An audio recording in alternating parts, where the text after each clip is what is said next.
नमस्कार दोस्तों, एक बार स्वागत है फिर से आप सभी का इस चैनल में। हिंदू धर्म के अनुसार नवरात्रि का पावन पर्व देश भर में बड़े धूमधाम से मनाया जाता है।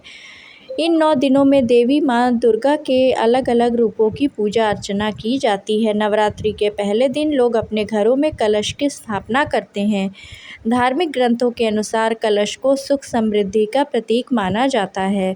वहीं देवी पुराण में कलश को 9 देवियों का स्वरूप माना गया है। कहा जाता है कि कलश के मुख में श्री हरि विष्णु, कंठ में रुद्र और मूल में ब्रह्मा जी वास करते हैं तथा इसके बीच में देवी शक्तियों का वास होता है।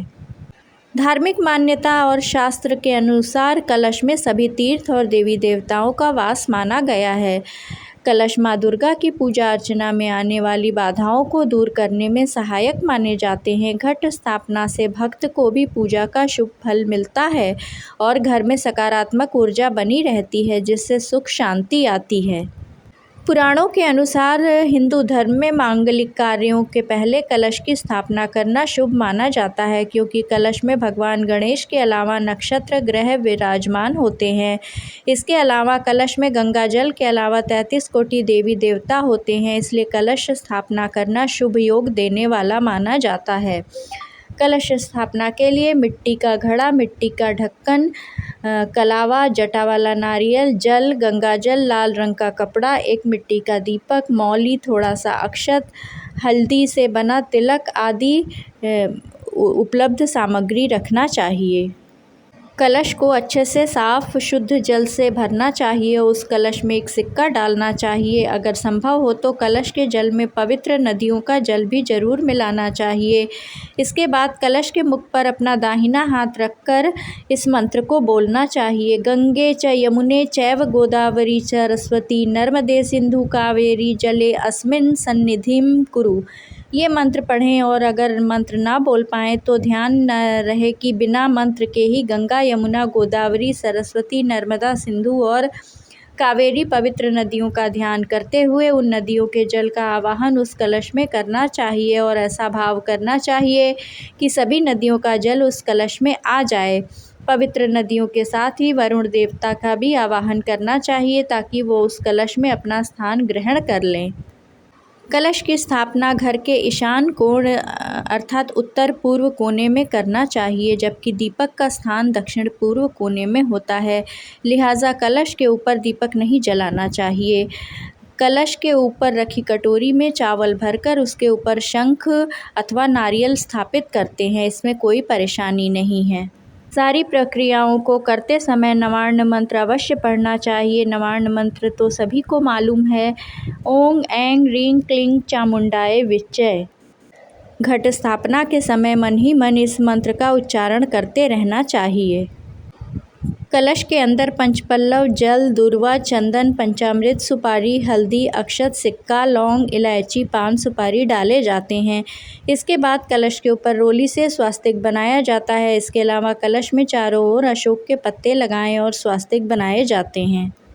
पौराणिक समय से ही पूजा के दौरान कलश को अमृत के समान माना गया है। कहा जाता है कि समुद्र मंथन के दौरान जो कलश निकाला गया था, पूजा में भी उसी अमृत कलश का इस्तेमाल किया जाता है। अलग अलग पूजा में अलग अलग तरीके से कलश स्थापित किया जाता है। वहीं नवरात्रि में कलश स्थापना अधिक फलदायी माना जाता है। नवरात्रि में कलश स्थापना का विशेष विधान है। धार्मिक मान्यताओं के अनुसार कलश में नारियल रखने से परिवार के सदस्यों की ज़िंदगी से सभी तरह की बीमारियां दूर होती हैं। कहा जाता है कि कलश पर नारियल का मुंह ऊपर की तरफ राहु के लिए रखा जाता है। मान्यता है कि पूजा में कलश रखने से हर कार्य में सफलता मिलती है। इसके अलावा इससे कर्ज से मुक्ति मिलती है। घर में सुख समृद्धि एवं शांति का वास होता है। नवरात्रि में कलश स्थापना का अलग ही महत्व है। मान्यता है कि इसकी स्थापना से माँ दुर्गा की असीम कृपा भक्तों पर बनी रहती है और शत्रुओं पर विजय मिलती है। विधि विधान से कलश की पंचोपचार पूजा करें। कलश में पंच देवता, 10 दिक्पालों और वेदों को आकर विराजने के लिए प्रार्थना करें और कलश में विराजित देवताओं से प्रार्थना करें कि वह आपकी पूजा को सफल बनाएं और घर में सुख शांति समृद्धि बनी रहे। कलश स्थापना के साथ ही धार्मिक मान्यता के अनुसार जौ को भी बोने का विधान है। जौ को भगवान ब्रह्मा का प्रतीक माना जाता है, इसलिए नवरात्रि के पहले दिन घट स्थापना के समय जौ की सबसे पहले पूजा की जाती है और उसे कलश के साथ स्थापित किया जाता है। सृष्टि की पहली फसल जौ को ही माना जाता है, इसलिए जब भी देवी देवताओं की पूजा की जाती है या हवन के समय जौ ही अर्पित किए जाते हैं।